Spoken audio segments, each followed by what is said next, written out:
Para terminar con nuestra jornada de reumatología médica, iniciaremos el simposio número 3 sobre COVID-19 y enfermedades reumáticas.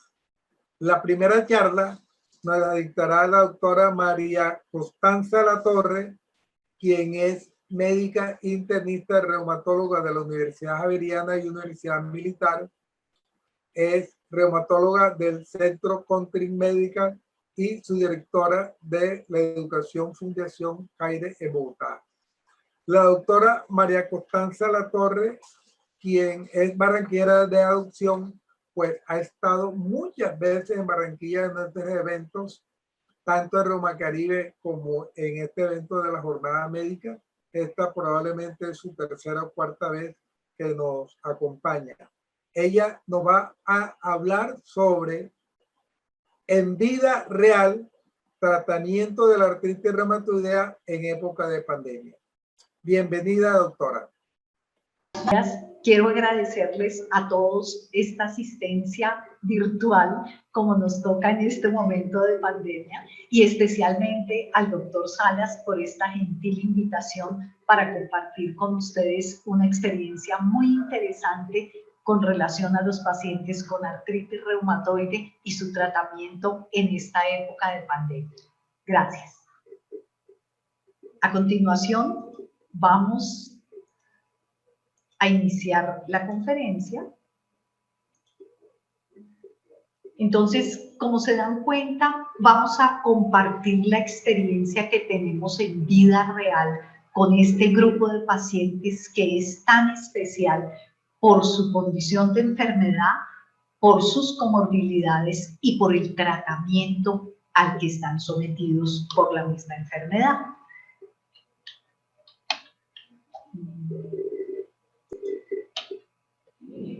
Tenemos que tener en cuenta que hay unas recomendaciones internacionales hechas por la Liga Europea de Reumatología, el Colegio Americano de Reumatología, NICE también tiene unas guías, el Consejo Británico también tiene guías acerca del manejo de este tipo de pacientes en riesgo de tener infección por COVID. Entonces, es interesante ver algo que tienen en común. En común tienen que priorizan el cuidado del paciente y que además apoyan el hecho de que se manejen con equipos multidisciplinarios, y hay algunos que nos enfatizan en no utilizar los medicamentos en indicaciones off-label para COVID si no estamos bajo un protocolo de que tenga un estudio clínico ya garantizado, donde garanticemos la seguridad del paciente. Por otro lado, tenemos que tener en cuenta que nos cambió la forma de ver la información. Nosotros antes estábamos acostumbrados al estudio doble ciego, al autorizado, controlado, con meses de observación. Y en este momento vemos cómo las publicaciones se han incrementado desde 56 publicaciones que teníamos en junio del año pasado hasta más de 1.700 en el corte de junio de este año. Y esto es relacionado con enfermedad reumatológica, lo que nos lleva a tomar decisiones diferentes, decisiones que son más dinámicas, son más rápidas. Lo que hoy es cierto, de pronto mañana no va a ser cierto. O de pronto rebatimos un concepto que lo habíamos dado por cierto inicialmente. Entonces, esta forma tan dinámica de conocimiento y basado en casos clínicos, en reportes de casos que van a tener estudios clínicos más adelante, pero que en este momento lo estamos basando en la experiencia de estudios clínicos que no están aleatorizados. La Asociación Colombiana de Reumatología hizo un consenso de expertos donde hace las recomendaciones básicamente para el tratamiento. En esta tabla les tengo un resumen de qué hacer con los pacientes con artritis reumatoide que no tienen infección y los que sí tienen infección. como les digo, esta información es dinámica y esto fue hecho en junio. En ese momento la información que teníamos nos decía que podemos seguirle el tratamiento a los pacientes con artritis reumatoide que no tienen infección, bien sea con antiinflamatorios no esteroideos, que ustedes recordarán que inicialmente el ibuprofeno tuvo algunas, digamos que dudas en su uso porque se supuso en algunos casos que podía incrementar la infección y que podía incrementar las comorbilidades. Pero ya en los estudios a unos meses, o sea, a un poco más tiempo, se vio que no, que realmente no aumenta el riesgo de infección el uso de los antiinflamatorios. Con los corticoides, la sugerencia es sí, sigamos los corticoides, pero no en dosis altas. Utilicémoslos en las mínimas dosis que tengamos disponibilidad y que el paciente responda para que evitemos el riesgo, el aumentar el riesgo de infección. Por otro lado, las terapias ya modificadoras de la enfermedad, como las terapias biológicas, tanto los anti-TNF como los no anti-TNF, se sugiere que se pueden seguir y que no aumentan el riesgo de infección. Con los medicamentos modificadores de tipo convencional, tales como el metrotexate, el eflunomide, sulfasalacina, no se ha encontrado que aumenten el riesgo de infección. Los antimaláricos, por otro lado, se están utilizando y vamos a ver que ya cursan estudios en los cuales se utilizan como parte del tratamiento del COVID. Pero hay que tener en cuenta algo. El hecho de que el paciente lo esté recibiendo no lo protege de que vaya a tener la enfermedad. Y las dosis que se utilizan para COVID son diferentes a las que utilizamos en la práctica diaria en artritis reumatoide. Son mucho más altas las dosis para COVID. Las terapias con objetivo terapéutico como tofacitinib y baricitinib también se sugiere seguirlas sin modificación del esquema.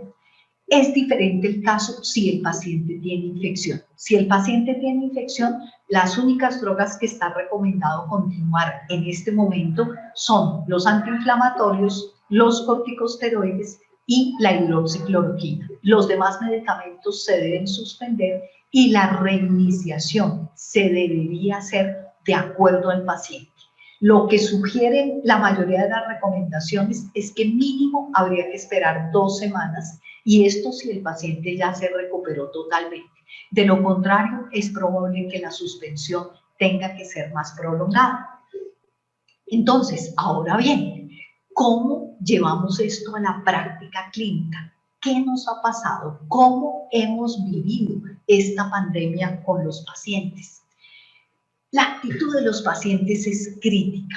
¿Por qué? Porque cuando empezó esta primera fase del confinamiento no selectivo, donde entramos en cuarentena y el riesgo que teníamos era muy incierto, claro que la incertidumbre la tenemos todavía, empezamos a tener una fase, una segunda fase que fue la no asistencia a la consulta, el que el paciente suspendiera su tratamiento por una cuestión lógica. El paciente tiene temor de infectarse.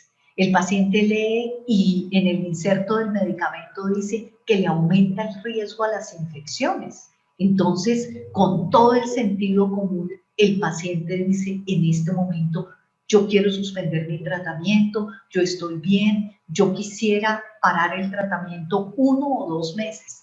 En este momento creíamos que iba a ser más corto este periodo y estábamos calculando que en 3 o 4 meses era probable que saliéramos avante y que ya estuviera controlada la pandemia, cosa que hoy en día ya sabemos que no es cierto.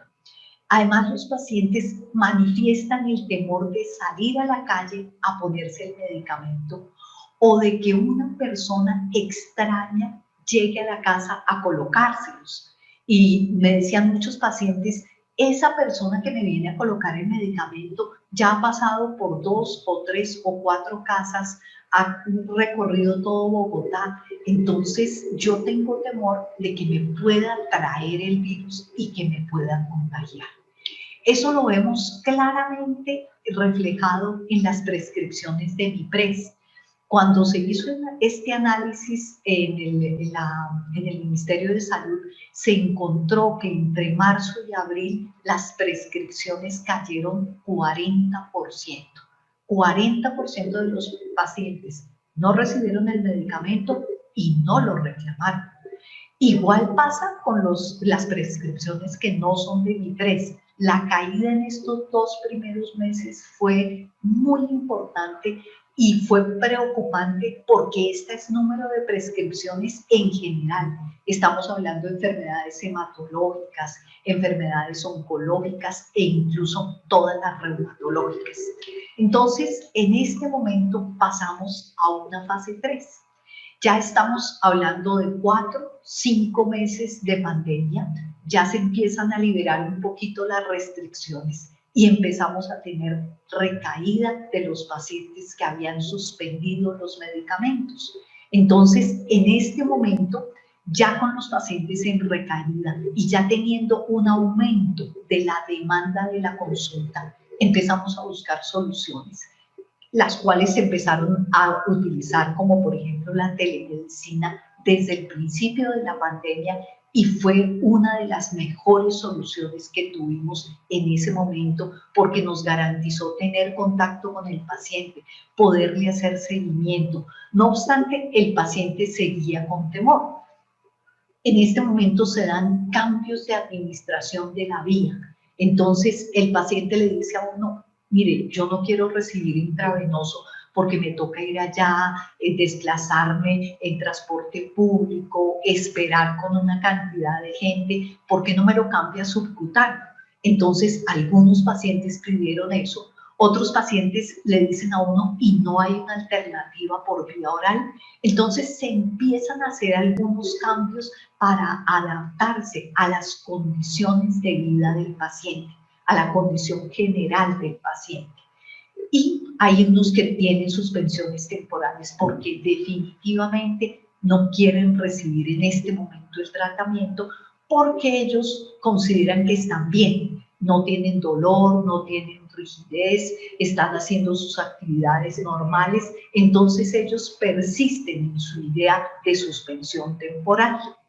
Recientemente ya estamos entrando en esta fase que yo he denominado fase 4, que es el reinicio de los tratamientos. Ya los pacientes tienen un poquito más de confianza, ya estamos bajando las restricciones, ya tenemos más claro las medidas y los protocolos de bioseguridad y el paciente ve la necesidad también de controlar las comorbilidades. Muchos de estos pacientes cursan simultáneamente con diabetes, con hipertensión, tienen sobrepeso. Entonces, ese tipo de comorbilidades, incluyendo también la parte psicológica.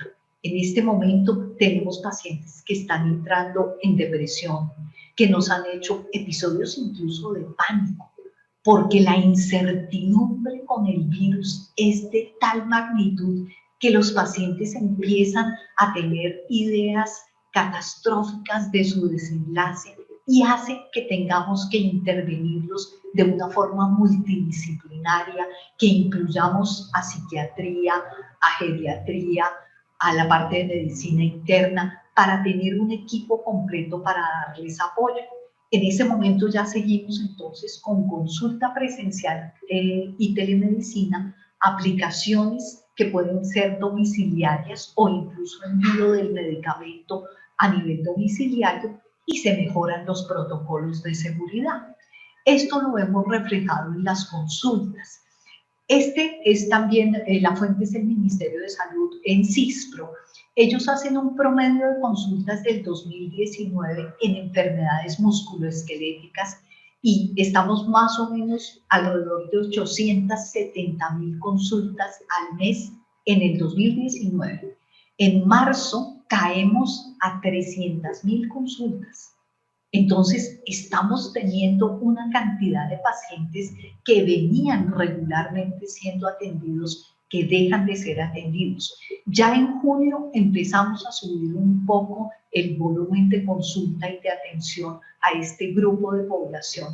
Pero fíjese que en junio todavía no llegamos al promedio, nos están faltando más o menos unos 200.000 pacientes. De hecho, se han hecho las cuentas que más o menos lo que se ha dejado de atender son 25 millones de consultas y procedimientos. Entonces, en este momento estamos reactivándonos, los pacientes están asistiendo más a consulta, pero todavía tenemos un poco de inquietudes y lo que les digo es el temor a la incertidumbre de qué va a pasar y cuándo va a acabar esto.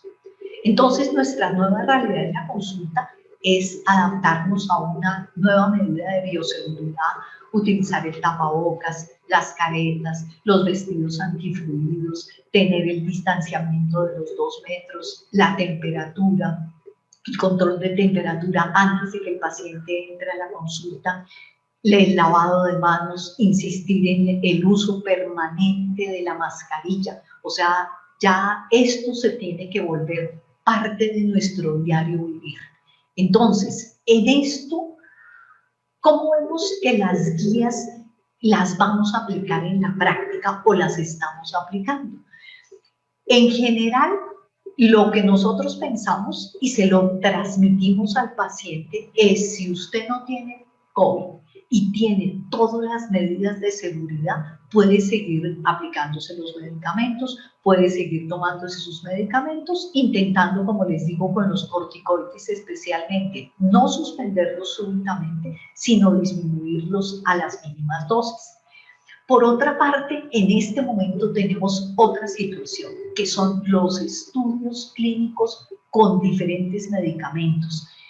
Están registrados al día de hoy 3.496 medicamentos y actividades para hacer con los pacientes que tienen infección con el fin de conseguir una mejoría. Dentro de los medicamentos que tenemos de artritis, la dexametasona y los corticoides tienen ya varios estudios porque se ha encontrado que los pacientes con compromiso pulmonar disminuye el proceso inflamatorio más rápido si se les aplican los corticoides. Otros medicamentos como la hidroxicloroquina y la cloroquina que han tenido ascensos y descensos en su credibilidad, porque muchas personas dicen que en su experiencia con 5, con 6, con 7 pacientes les ha ido muy bien. De hecho, el primer estudio tenía 21 pacientes. Actualmente están cursando varios estudios con el uso de los antimaláricos, pero hay un problema. Se han hecho los análisis interinos y la respuesta no es, digamos que universal, no es consistente en todos los estudios. Entonces hay algunas autoridades regulatorias que en este momento dicen: no lo podemos utilizar libremente, lo tenemos que utilizar bajo protocolos de investigación. Adicionalmente, el infliximab, el tocilizumab, baricitinib y tofacitinib tienen estudios en curso para el tratamiento del COVID. En estudios interinos con el tocilizumab, los pacientes, algunos les va bien, otros no tan bien, entonces hay que esperar los estudios finales ya con una población significativa. ¿Cómo hemos hecho las cosas? Pues según el registro global en el cual está participando Colombia con 2 centros, uno en Medellín y otro en Bogotá, liderados por el doctor Sebastián Herrera y el doctor Wilson Bautista, nos ha ido bien. Fíjense que la densidad de población y la frecuencia de COVID en población reumatológica, estamos en los países de más baja incidencia y prevalencia. Entonces, ¿eso qué significa? Que muy seguramente los pacientes están haciendo un buen cuidado, están teniendo todos los protocolos de bioseguridad que se necesitan, y tenemos que seguir enfatizando en esa parte para conservar esos números así de bajos como los vemos en la gráfica.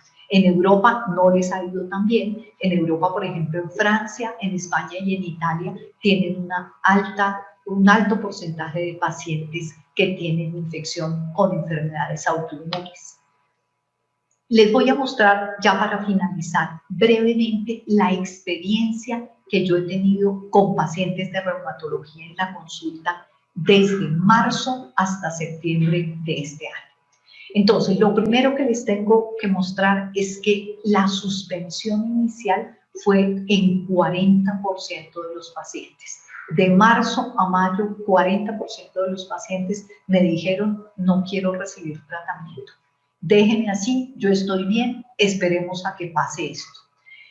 Ya de julio a septiembre se ha ido reactivando toda la aceptación del tratamiento y ya tenemos un 85% de los pacientes que aceptan su tratamiento y que lo están recibiendo sin ningún problema. Obviamente hemos llamado a los pacientes que no quieren recibir y en común la causa de suspensión es el temor a la infección y las complicaciones que puedan tener. Precisamente por la edad, porque la mayoría son mayores de 60, 65 años y porque tienen comorbilidades. Entonces muchos pacientes le comentan a uno, es que mire, yo recibiendo esos medicamentos con artritis, con hipertensión, con obesidad, yo tuve asma de pequeñito, entonces empiezan a tener mucha resistencia por el temor que tienen a la infección por el virus. Pero, como les digo, hemos mejorado. Ya solamente nos queda un 15% de pacientes que en este momento no desean recibir tratamiento, pero clínicamente es porque están en remisión. Los que recaen, todos vuelven otra vez a la consulta a pedir su tratamiento. De la consulta, tengo 9 pacientes ya infectados con SARS-CoV-2, 8 mujeres, 1 hombre, y el promedio de edad es de 56 años.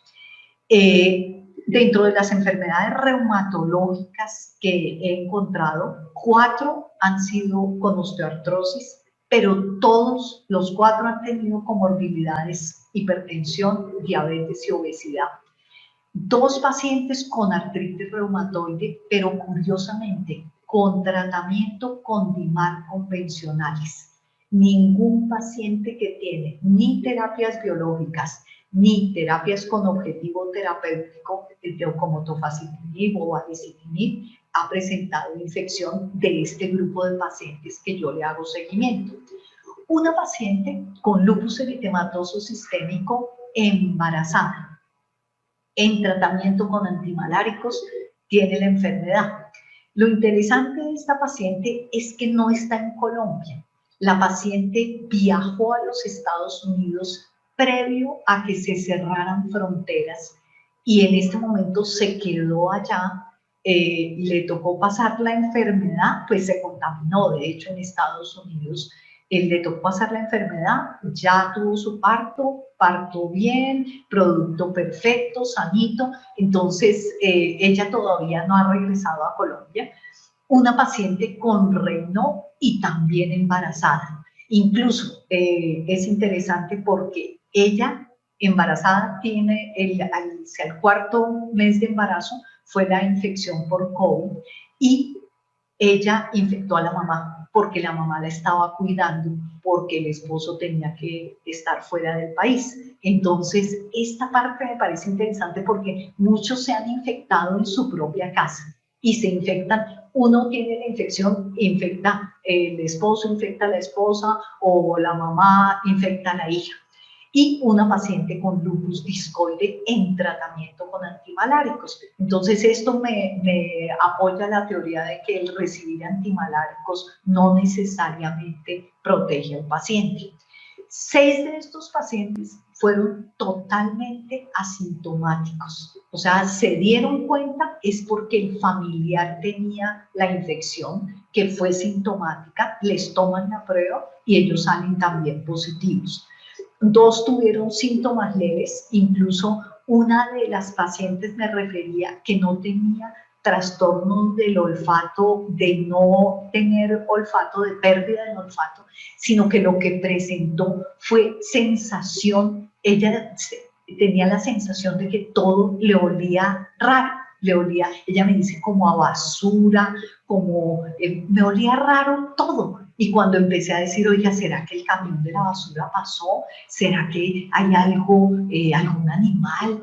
¿Algo pasa? Entonces la hija le dijo, no, hagámosle la prueba del COVID, y efectivamente salió infectada, pero perfecta. O sea, a los 20 días ya empezó a superar toda la parte de olfato, no tuvo manifestaciones pulmonares, no hizo desaturación, estuvo bien.